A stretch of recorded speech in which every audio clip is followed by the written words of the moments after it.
Bismillahirrahmanirrahim. Assalamualaikum warahmatullahi wabarakatuh. Perkenalkan, nama saya Anggi Rawan. Kali ini saya akan menyampaikan tugas individu saya tentang rangkuman materi anti korupsi dan implementasi nilai-nilai dasar anti korupsi. Apa itu korupsi? Korupsi adalah tindakan pejabat publik, baik politisi maupun pegawai negeri, serta pihak lain yang terlibat dalam tindakan itu yang secara tidak wajar dan tidak legal menyalahgunakan kepercayaan publik yang dikuasakan kepada mereka untuk mendapatkan keuntungan sepihak. Lalu, apa ciri-ciri korupsi tersebut?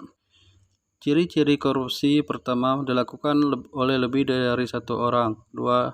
Merahasiakan motif. 3. Berhubungan dengan kekuasaan atau kewenangan tertentu. 4. Berlindung di balik pembenaran hukum. 5. Melanggar kaidah kejujuran dan norma hukum. 6. Mengkhianati kepercayaan. Lalu, apa yang menyebabkan korupsi? Penyebab korupsi yang pertama, penegak hukum tidak konsisten. 2. Penyalahgunaan kekuasaan. 3. Langkanya lingkungan yang anti korup. 4. Rendahnya pendapatan penyelenggara negara. 5. Kemiskinan. 6. Keuntungan korupsi lebih besar dari kerugian ditangkap. 7. Pemberian imbalan jasa. 8. Gagalnya pendidikan agama dan etika. Penyebab korupsi menurut Badan Pengawas Keuangan dan Pembangunan Republik Indonesia. 1. Aspek individu perilaku korupsi. 2. Aspek organisasi. 3. Aspek masyarakat tempat individu dan organisasi berada. 4. Sistem yang buruk. Unsur-unsur tindak pidana korupsi meliputi unsur subjektif seperti setiap orang, penyelenggara negara, pegawai negeri, dan korporasi. 2. Unsur objektif seperti janji, kesempatan, kemudahan, kekayaan milik negara seperti uang, akta, surat, dan lain-lain. Jenis tindak pidana korupsi. Ada 30 jenis delik korupsi, yaitu 2 jenis delik mengatur tentang perbuatan yang merugikan keuangan negara atau perekonomian negara. 28 jenis delik mengatur tentang perilaku penyelenggara negara terkait dengan kekuasaannya. Jenis-jenis korupsi. 1. Merugikan keuangan negara. 2. Suap menyuap. 3. Penggelapan dana jabatan. 4. Pemerasan. 5. Perbuatan curang. 6. Benturan kepentingan dalam pengadaan. 7. Grafitasi. Dampak negatif korupsi. Secara umum, akibat korupsi adalah merugikan negara dan merusak sandi-sandi kebersamaan, serta memperlambat tercapainya tujuan nasional. Di antaranya, tata ekonomi seperti pemborosan sumber-sumber, larinya modal ke luar negeri, gangguan terhadap perusahaan, gangguan penanaman modal. Tata sosial budaya seperti revolusi sosial dan ketimpangan sosial. Tata politik seperti ketidakstabilan politik, pengambil alihan kekuasaan, hilangnya bantuan luar negeri, hilangnya kewibawaan pemerintah, dan tata administrasi seperti tidak efisien, kurangnya kemampuan administrasi, hilangnya keahlian, hilangnya sumber-sumber negara, keterbatasan kebijakan pemerintah, dan pengambilan tindakan tidak represif.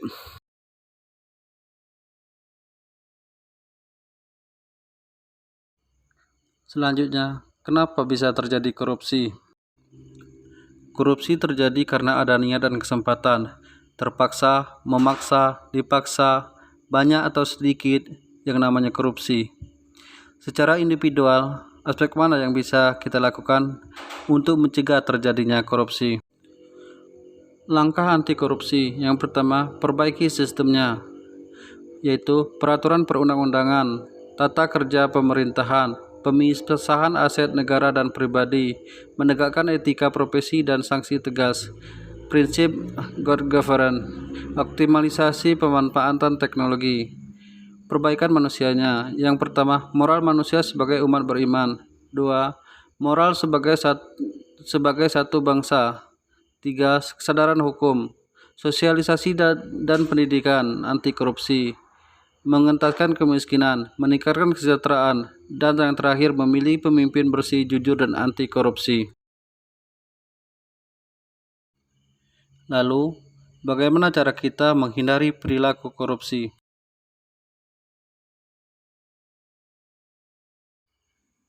Menghindari perilaku korupsi diawali dengan diri kita sendiri, yaitu bagaimana kesadaran kita terhadap anti korupsi. Kesadaran anti korupsi menghasilkan spiritual accountability.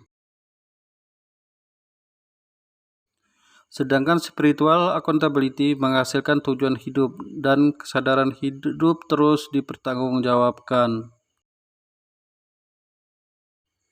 Spiritual accountability menghasilkan yang baik, menghasilkan visi-visi yang baik, usaha yang terbaik, hasil yang terbaik. CPNS pun manusia, ia mempunyai spiritual accountability. CPNS pun manusia, ia mengimplementasikan dalam public accountability. Cara selanjutnya, mengimplementasikan nilai-nilai dasar anti korupsi. Nilai-nilai dasar anti korupsi ada 9 poin. Yang pertama, kejujuran. Kedua, kepedulian. 3, kemandirian. 4, kedisiplinan. 5, tanggung jawab. 6, kerja keras. 7, kesederhanaan. 8, keberanian. 9, keadilan. Selanjutnya, saya akan menjabarkan implementasi nilai-nilai dasar anti korupsi sesuai tupoksi saya sebagai guru.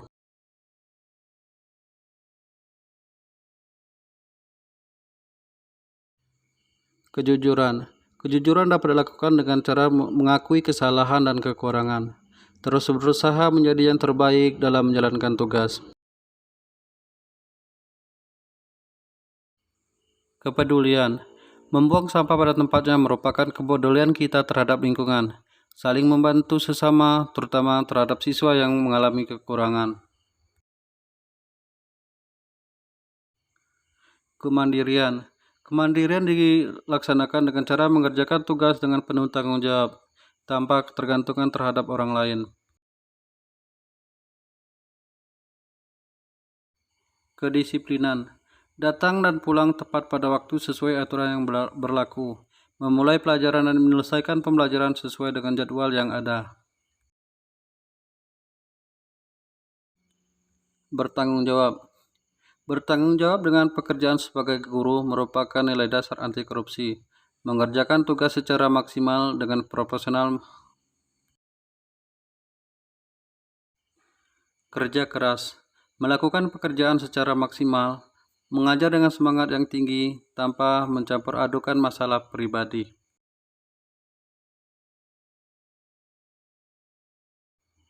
Kesederhanaan. Bergaya hidup yang tidak berlebihan, memakai seragam sekolah sesuai dengan aturan, bersikap apa adanya, dan tidak pamer. Keberanian. Berani menyuarakan pendapat, berani mengajarkan pelajaran anti korupsi di sekolah, berani menolak ajakan curang, melaporkan kecurangan yang terjadi, mengakui kesalahan diri sendiri. Dan yang terakhir adalah keadilan, dengan cara tidak membeda-bedakan warga sekolah atau tidak bersikap pilih kasih.